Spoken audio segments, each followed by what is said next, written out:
बच्चों आज हम करने जा रहे हैं कॉन्टिन्यूटी एंड डिफरेंशियबिलिटी चैप्टर।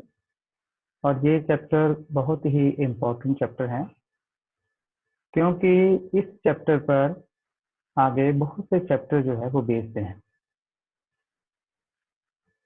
जैसे हम कॉन्टिन्यूटी पढ़ेंगे, कॉन्टिन्यूटी के बाद हम डिफरेंशियबिलिटी पढ़ेंगे और डिफरेंशियबिलिटी करने के बाद एप्लीकेशन ऑफ डेरिवेटिव आएगा। एप्लीकेशन ऑफ डेरिवेटिव के बाद इंटीग्रल है, इंटीग्रल की फिर एप्लीकेशन है और उसके बाद डिफरेंशियल इक्वेशन। तो ये जो 5 चैप्टर का कॉम्बिनेशन है और एक दूसरे के साथ ये इंटरकनेक्टेड हैं और हिमाचल बोर्ड में इसमें जो 38 मार्क्स का आपको पेपर आएगा, तो इसे आपने ध्यान से करना है। Let us start. कॉन्टिन्यूटी करने से पहले हम लिमिट के बारे में थोड़ा सा जान लेते हैं। प्रीवियस क्लास में आपने लिमिट पढ़ी है, तो what is limit? Previous class में हमने लिमिट की डेफिनेशन पढ़ी थी। Limit x approaches a, function f(x) is equal to l। एक फंक्शन f(x) है, उसकी लिमिट l हो जाएगी जब x जो है वो a को अप्रोच करेगा। यहाँ देखिए, मैं ग्राफ से आपको समझाने की कोशिश करता हूँ। ये मेरे पास एक ग्राफ है f(x) का। तो यहाँ पे देखें,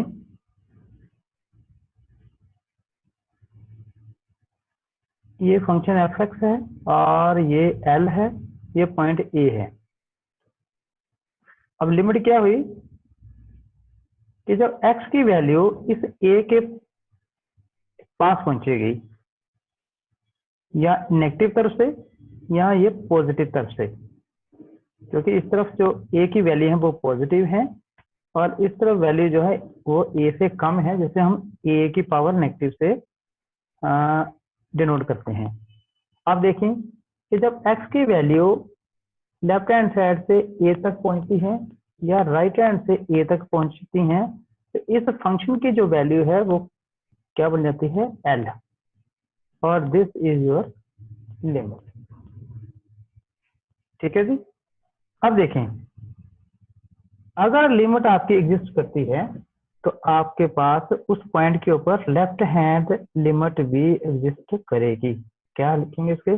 limit x approaches a minus f(x) is equal to limit x approaches a plus f(x) और इज इक्वल टू l। और ये हमने प्रीवियस क्लास में पढ़ा है। अब आते हैं कि व्हाट इज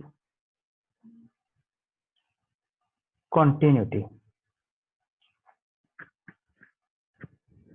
ठीक है जी। तो मैं 2 ग्राफ लेता हूं, उन ग्राफ से हम समझने की कोशिश करते हैं कि कॉन्टिन्यूटी है क्या, मतलब किसी फंक्शन को कॉन्टिन्यूस कब कहा जाएगा। ये एक ग्राफ देखें,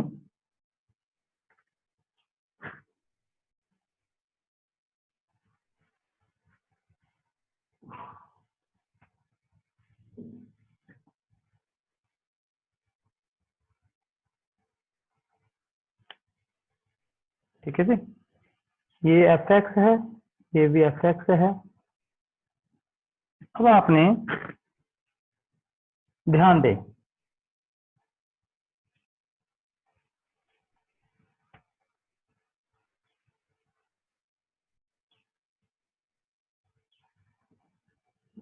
कि ये जो ग्राफ है ये देखो बिल्कुल स्मूथ चल रहा है। और मान लेते हैं ये डोमेन है इसकी, इस डोमेन में देखो ये कहीं पे भी टूटा नहीं है। लेकिन सेकंड देखिए, यहां से लेकर यहां, मतलब यहां से लेकर यहां तक जब मैं पहुंच गया तो यहाँ पे पहुंचने के बाद ये देखो बीच में ब्रेक आ गई और इसकी वैल्यू अलग हो गई। फिर आगे चला, ये जब यहाँ पहुंचा तो यहाँ पे फिर से ये ब्रेक हो गया और इसे ड्रा करने के लिए मुझे अपना पेन उठाना पड़ा और यहाँ पे मैंने एक बार पेन रखा और ये स्मूथली ड्रा हो गया। अब जो पहला कंसेप्ट आया सामने कि कॉन्टिन्यूस फंक्शन कौन होगा,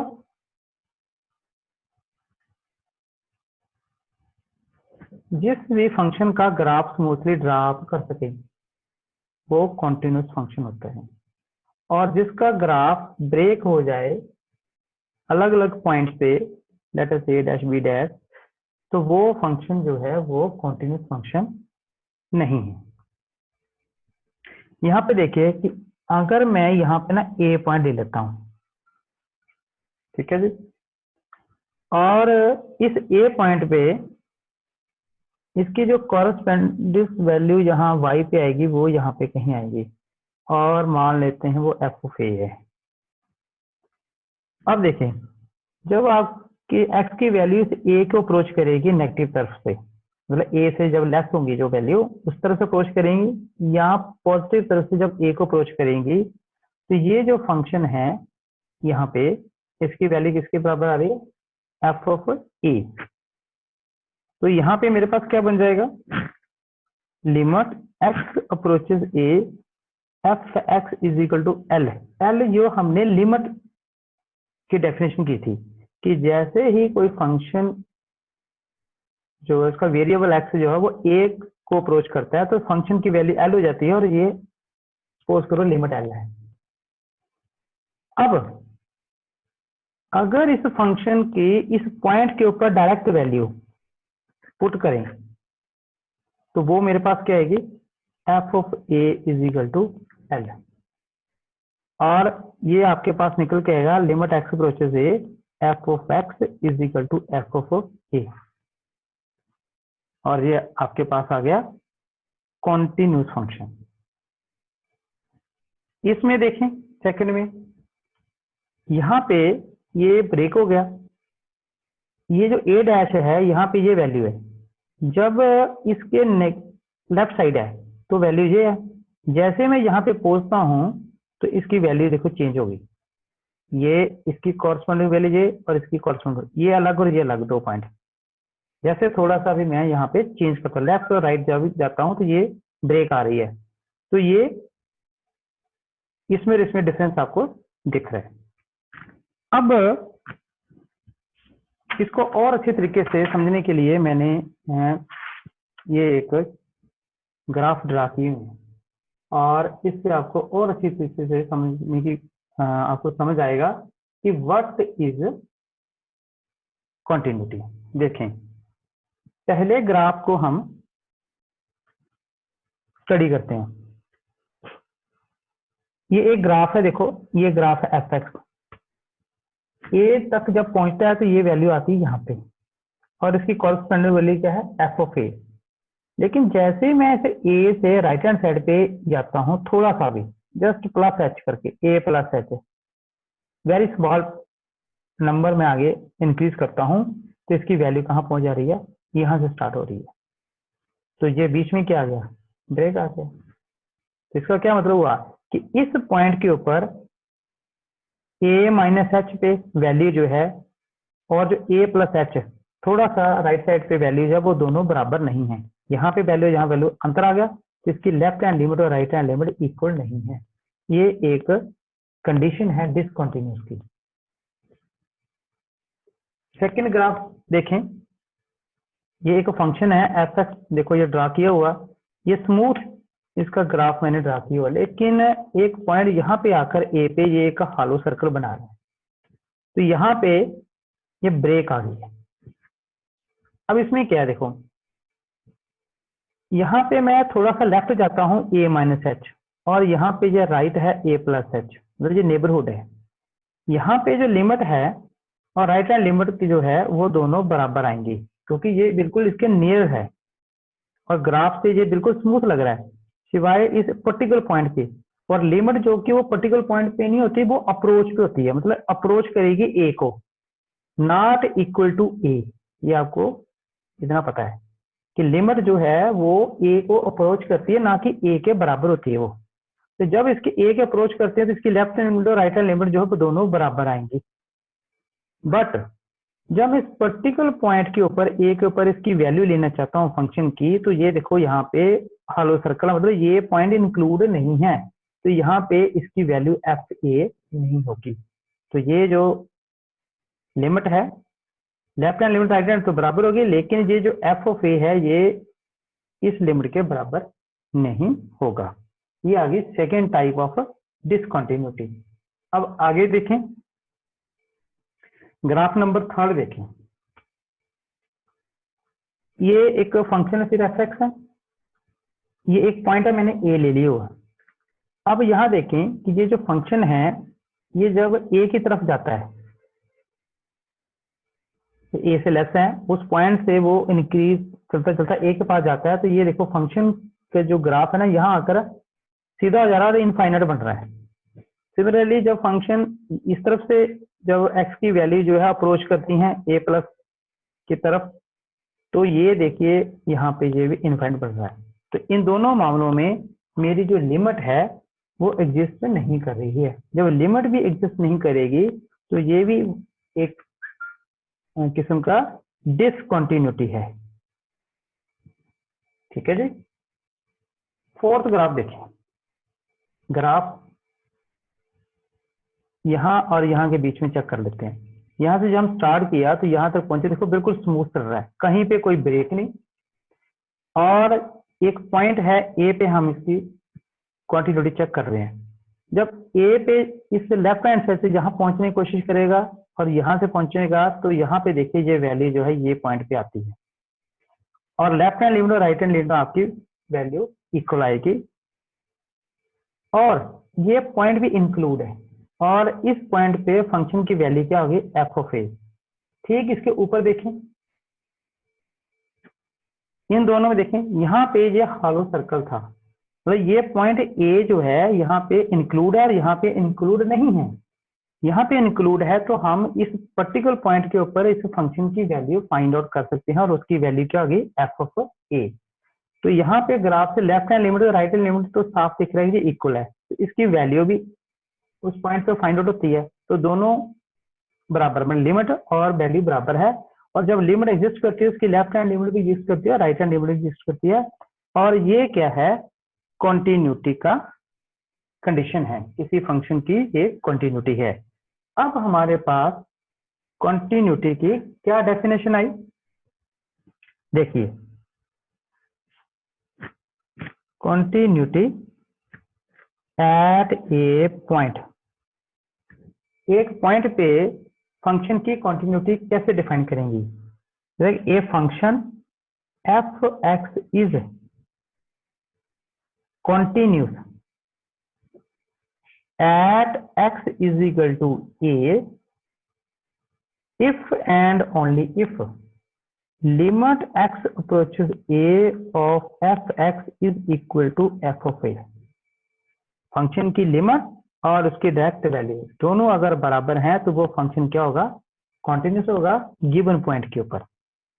और क्योंकि ये जो लिमिट है जब एग्जिस्ट करती है तो इसकी लेफ्ट हैंड लिमिट और राइट हैंड लिमिट भी एग्जिस्ट करती है, तो इसे हम ऐसे भी लिख सकते हैं, limit x approaches a minus f x is equal to limit x approaches a plus f x is equal to f of a. ये आ गया जी continuity of a function at a given point.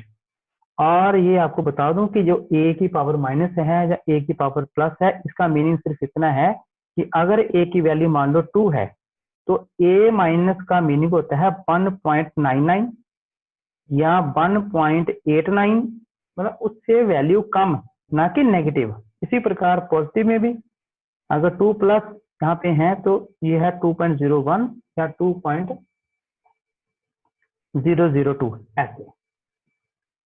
ठीक है जी, next चलते हैं।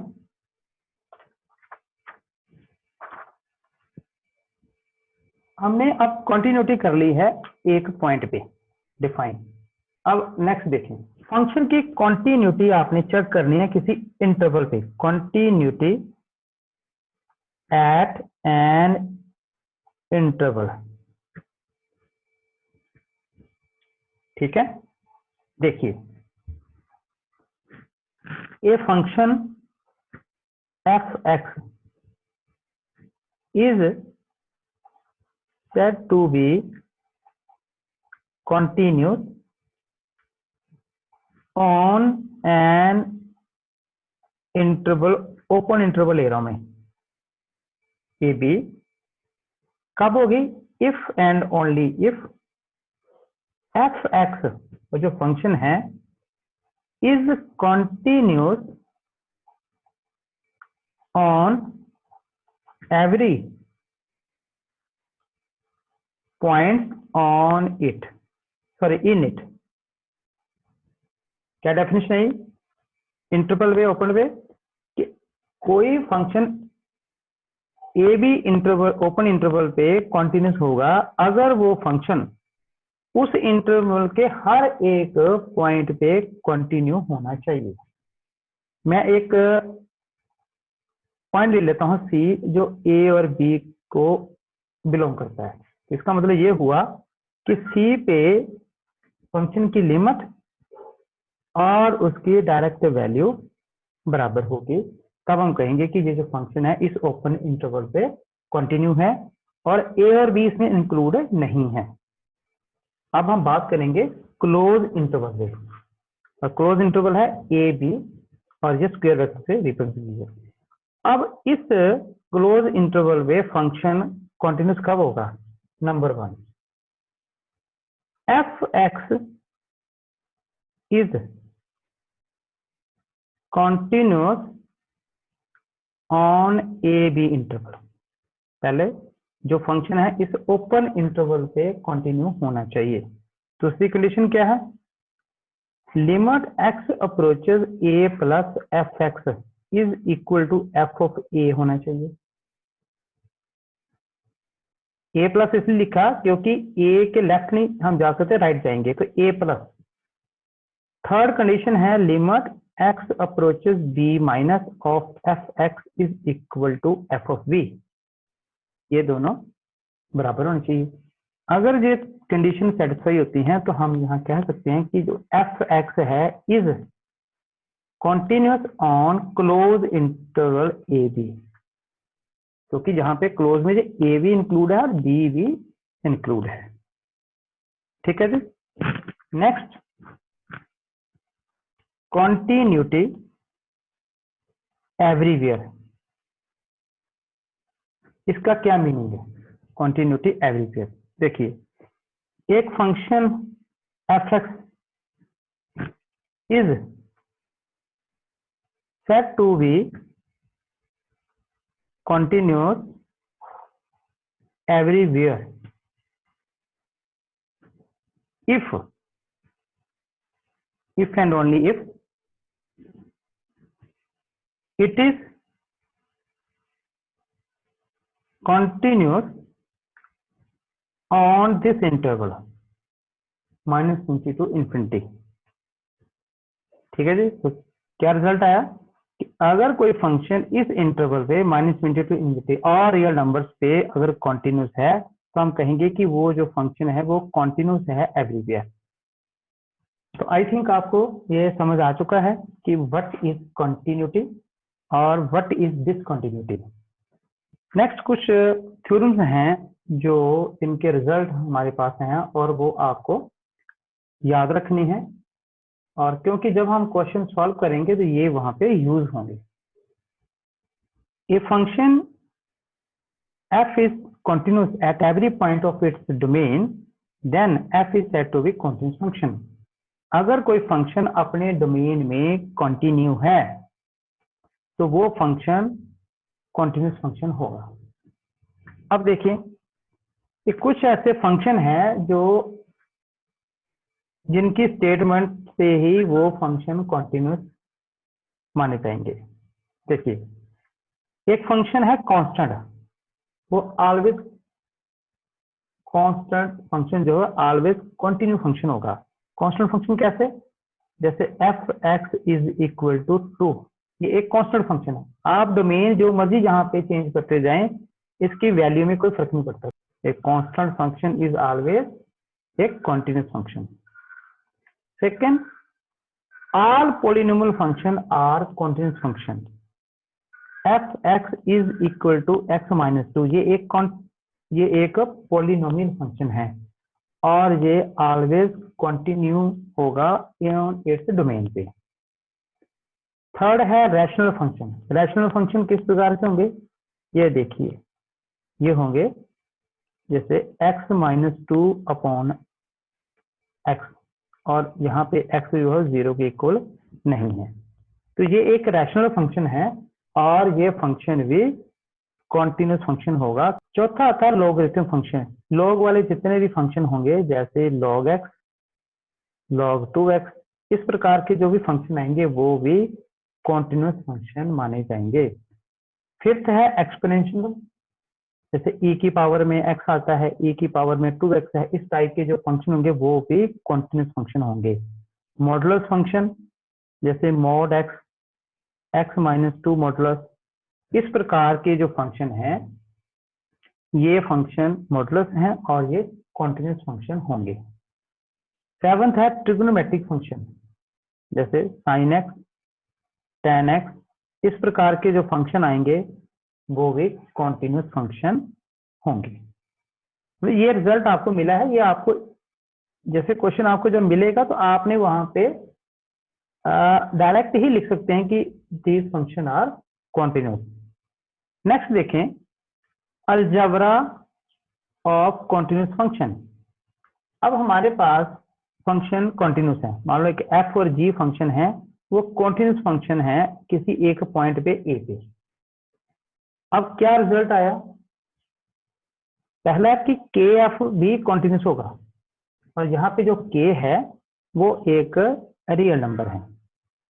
Second क्या है कि अगर दो फंक्शन कॉन्टिन्यूस है तो उनका प्लस भी कॉन्टिन्यूस होगा या उनका डिफरेंस भी कॉन्टिन्यूस होगा एट ए पे। Next f g product, product of two continuous function is again continuous function. Last one देखें, f upon g, f upon g क्या है, ये एक रैशनल फंक्शन है और यहाँ पे एफ कॉन्टिन्यूस है, जी भी कॉन्टिन्यूस है, तो इसका मीनिंग है कि f g again continuous function at a, लेकिन एक कंडीशन है कि ये जो फंक्शन है डिनोमिनेटर का वो 0 के इक्वल नहीं होगा। ठीक है जी, दैट्स ऑल।